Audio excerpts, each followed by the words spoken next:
السلام علیکم ورحمۃ اللہ وبرکاتہ۔ گزشتہ کل ہم نے اپنی مسکان بہن کے حوالے سے ویڈیو بنائی تھی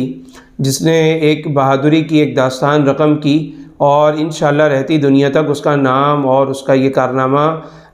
یاد رکھا جائے گا۔ اس کے حوالے سے میں نے ایک ایڈورٹائزمنٹ کمپنی اور ایک بہت بڑی کمپنی کی پوسٹ دیکھی جس میں اس نے لکھا ہوا کہ یوم حجاب جو ہے وہ اب نیکسٹ ایئر جو ہے وہ اس تاریخ کو منایا جائے گا، یعنی یقیناً یہ کام جو ہے وہ 9 فروری کو ہوا، تو 9 اور 10 فروری کو ہم جو ہے اگلے سال یہ کام کریں گے اور یوم حجاب منائیں گے۔ تو مسلمان جو ہے وہ صرف ڈیز منانے کے لیے رہ گئے ہیں، عمل کون کرے گا؟ اس بہن نے جو قربانی دی، اس بہن نے جو ایک کفار کے سامنے جا کر نعرہ مستانہ، نعرہ تکبیر، اللہ اکبر کا نعرہ بلند کیا اور کسی بھی بلا خوف و خطر اس نے یہ کام کیا، تو کیا اس کا نتیجہ یہی ہے کہ ہم ہر سال اب یہ ڈیز منانا شروع کر دیں؟ ٹھیک ہے، اچھی بات ہے، کسی کام کو یاد رکھنے کے مختلف مواقع اور مختلف مراحل ہوا کرتے ہیں اور اس کی کچھ کنڈیشنز ہوا کرتی ہیں، اس میں آپ کی مرضی، آپ کون سا ڈیز منا رہے ہیں، کون سا ڈیز نہیں منا رہے، یہ آپ کا ایک الگ ایشو ہے۔ وہ چیز دین کے نام پر نہ ہو، وہ چیز انتہائی ضروری سمجھ کے نہ کی جائے، اس چیز کو کرنے والوں کو ثواب کا مستحق، نہ کرنے والوں کو عتاب کا اور عذاب کا مستحق نہ ٹھہرایا جائے، تو اس میں علماء کرام نے اس سچویشن میں شاید کہیں نہ کہیں جا کر اجازت دی ہے۔ لیکن آپ یہ کہیں کہ بس ہم ہر سال اس کارنامے کو یاد کر لیں گے اور خواتین نکل کے یوم حجاب ڈے منائیں گی اور اس کے بعد اپنے گھروں کو بیٹھ جائیں گی، تو بھائی یہ کرنے کا کام نہیں ہے۔ ہماری شریعت کی داستانیں اس لیے نہیں ہیں کہ ہم سال میں ایک دفعہ ان داستانوں کو یاد کر لیں اور اس کے بعد پھر آرام سے بیٹھ جائیں، ایسا نہیں ہے، بلکہ عملی زندگی میں ہے۔ عملی زندگی کیا ہے کہ خواتین پردہ کرنے والی بنیں، اور اس کے اوپر میں آپ کو کہوں گا کہ آپ خواتین لازمی طور پر جو حجاب سے متعلق جو فضائل ہیں، جو مناقب ہیں، اور جو باپردہ خواتین جو ہیں ان کو آخرت میں کیا ملے گا، ان سب چیزوں کا مطالعہ کرنا ضروری ہے۔ اور یقیناً ابھی یہ مطالعہ کرنا اور یہ سب باتیں سننا اور سمجھنا بہت آسان ہے، کیونکہ اس وقت ایک ٹرینڈ چل رہا ہے، ایک ٹاپک جو ہے وہ ہاٹ ٹاپک ہے۔ جب ایسی چیزیں عمل میں آتی ہیں تو اس کے اوپر عمل کرنا بہت زیادہ آسان ہو جاتا ہے، تو لہٰذا جو خواتین ہیں وہ ان چیزوں کو سمجھیں اور اس پر عمل کرنے کی کوشش کریں۔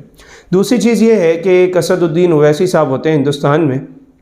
ان کو علماء اکرام کے بیانات کے اوپر شدید اعتراضات ہیں، اور جو لوگ بھی یہاں سے اس بات کو کنڈیم کر رہے ہیں تو ان کا کہنا یہ ہے کہ پاکستان کے لوگ اپنے کام سے کام رکھیں، یہ ہمارے گھر کا مسئلہ ہے، ہم اس کو خود حل کر لیں گے۔ تو اسد الدین اویسی صاحب، یہ آپ کے گھر کا مسئلہ کیسے ہے؟ کیا یہ امت مسلمہ کا مسئلہ نہیں ہے؟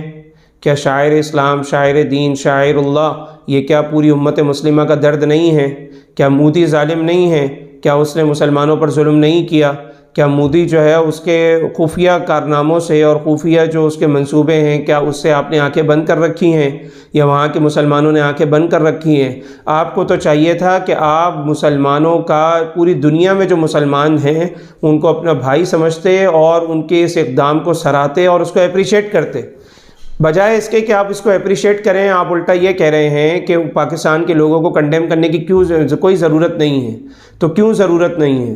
اگر کسی بھی جگہ پر مسلمانوں کے اوپر ظلم ہوگا، مسلمانوں کے خلاف آواز اٹھے گی، مسلمانوں کے خلاف جو ہے وہ کوئی منصوبہ بندی ہوگی، کوئی خفیہ ہو یا اعلانیہ ہو، انشاءاللہ اسی طریقے سے پاکستان کی غیور عوام جو ہے اسی طریقے سے میدانوں میں نکلتی رہے گی اور ہر سطح کے اوپر اس چیز کو کنڈیم کرنے کی کوشش کرے گی، تاکہ جو درندے ہیں وہ سب کے سامنے آشکار ہو سکیں۔ اور آپ نے بات کی کہ بلوچستان میں تمہارے کیا ہو رہا ہے، تو جناب جو کچھ بلوچستان میں ہو رہا ہے وہ سب کا سب ہندوستان کروا رہا ہے، اس کے شواہد مل چکے ہیں۔ کلبھوشن یاجو جو غدار پکڑا گیا، جو ہمارے ملک میں آ کے تخریب کاری کر رہا تھا، اس شخص نے جو باتیں بتائی ہیں وہ آپ لوگوں کی آنکھیں کھول دینے کے لیے کافی ہیں۔ آپ بھی ہمارے مسلمان بھائی ہیں، ہم آپ کے درد میں برابر کے شریک ہیں، آپ بھی تو ہمارے درد میں برابر کے شریک ہوں، بجائے اس کے کہ آپ لوگوں کا شکریہ ادا کریں، پاکستانی عوام کے درد کو سمجھیں کہ وہ کس طریقے سے امت مسلمہ کے مسائل کے لیے اور دینی مسائل کے لیے تڑپ رہے ہیں، اور کس طرح اپنی ماؤں بہنوں بیٹیوں کے لیے یہاں پر سجدوں میں گڑ گڑا کر دعائیں مانگ رہے ہیں۔